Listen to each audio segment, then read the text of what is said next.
All right, so you are caught in a difficult relationship and you don't know what to do. Before I get started on the 10 telltale signs, I want you to know that this is not to evaluate your partner or the person that you're having difficulty with. This is to evaluate the relationship and possibilities of what you can do. So let's get started.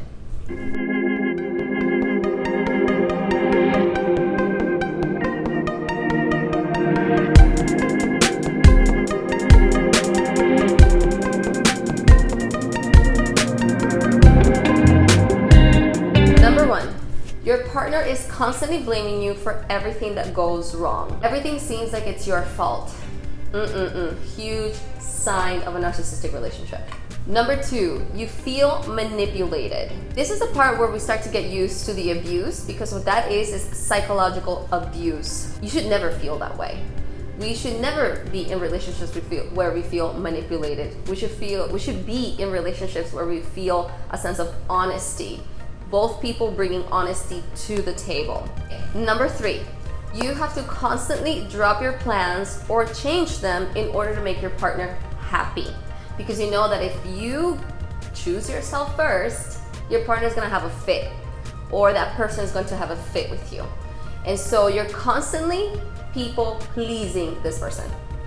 Not a good sign, my friend. Sorry. Number four is they're constantly making funny remarks about your shortcomings. That's basically making fun of you in a funny way.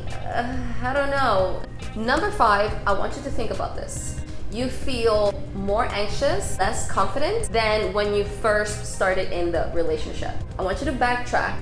Think about how you were or how you are when you're not around this person. Number six is that they were very charming and awesome and amazing in the beginning.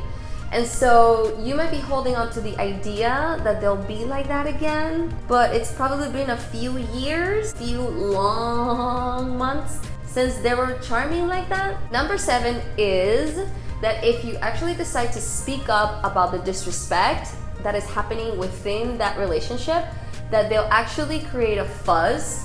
They'll call you crazy and use it as a further reason to not want to fully commit to you. Ding, ding, ding. I just want to say that you are not crazy. You're not crazy. However, you have to recognize that maybe you are codependent. Number eight is that they think that they're right about everything and they never apologize. Think back. Think good. Maybe not even think too hard, right?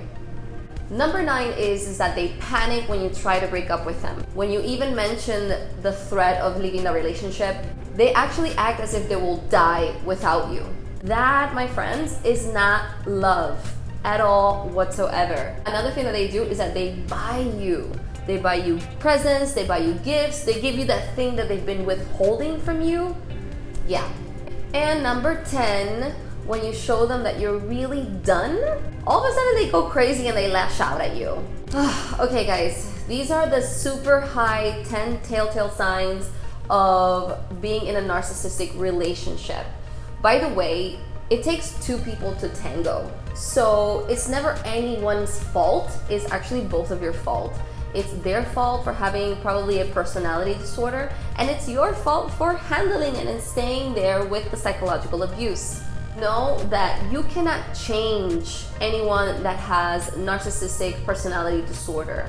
Even if they don't have a narcissistic personality disorder and you're seeing the fact that you are caught in this type of cycle, you cannot change them.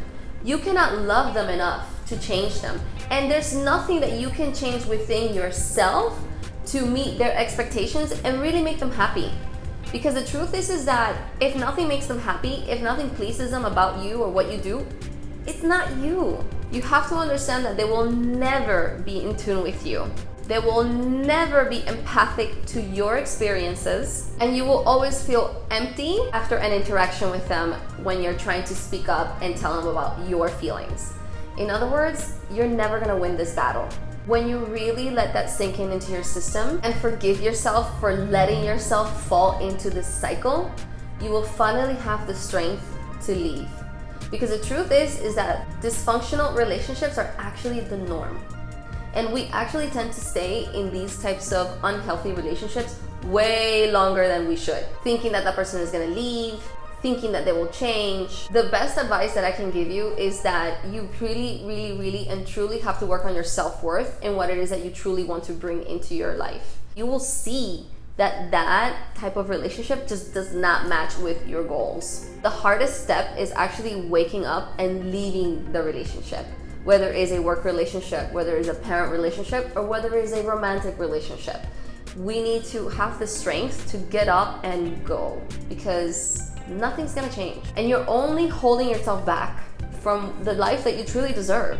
They may feel like they're gonna die without you, but that's not really true. That's just their ego being bruised. And a lot of those people end up in new relationships anyway, because they need somebody to feed their energy from.